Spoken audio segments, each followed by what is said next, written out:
आमिर एक छोटे से गांव में रहता था जो हरी भरी पहाड़ियों के बीच बसा था।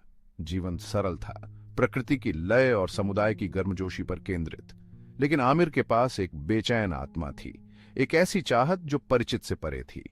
वह जीवन, मृत्यु और इन सब के अर्थ के बारे में सवालों से भरा था। दुनिया में रहस्य थे जो उसकी आत्मा को फुसफुसाते थे।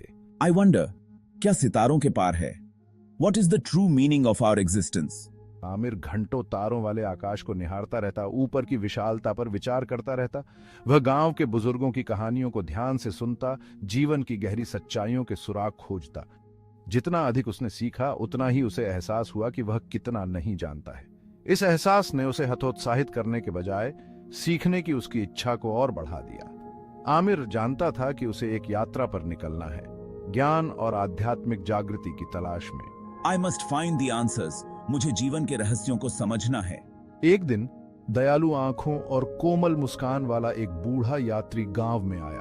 उसका नाम बाबा रहमत था और वह अपने साथ शांति की एक आभा लिए हुए था जिसने युवा आमिर को मोहित कर लिया।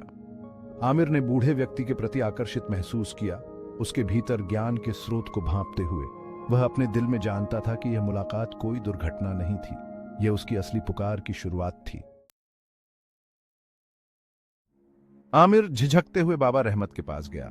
अनिश्चित था कि उसके दिल की चाहत को कैसे व्यक्त किया जाए, लेकिन बाबा रहमत ने अपने वर्षों के अनुभव और अंतर्दृष्टि के साथ युवा लड़के की आशंका को भांप लिया। वह गर्मजोशी से मुस्कुराया और आमिर को एक बरगद के पेड़ की छाया में अपने साथ बैठने के लिए आमंत्रित किया। घंटों तक उनकी बात होती रही। आमिर ने अपने प्रश्नों, अपनी चिंताओं, अपनी आशाओं और अपने सपनों को उंडेल दिया। बाबा रहमत ने धैर्यपूर्वक सुना, उनकी निगाहें समझ और करुणा से भरी हुई थीं।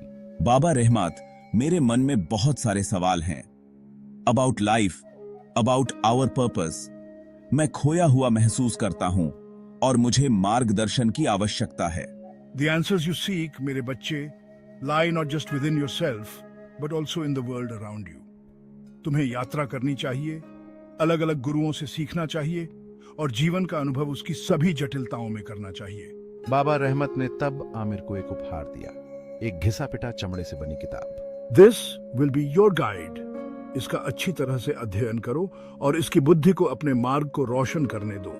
आमिर ने श्रद्धा से पुस्तक ग्रहण की। वह अपने दिल में जानता था कि यह कोई साधारण उपहार नहीं है, यह एक चाबी थी, एक नक्शा था, उसके ज्ञान की यात्रा के लिए एक दिशा सूचक यंत्र। नए दृढ़ संकल्प के साथ आमिर ने बाबा रहमत को धन्यवाद दिया और अपने गांव छोड़ने की तैयारी की। उसका दिल उन कारनामों और शिक्षाओं की प्रत्याशा से भर गया जो उसका इंतजार कर रहे थे। थैंक यू बाबा रहमत। मैं इस पुस्तक और इसमें निहित ज्ञान को हमेशा संजो कर रखूंगा। और इस तरह ज्ञान की प्यास और जीवन की गहरी सच्चाइयों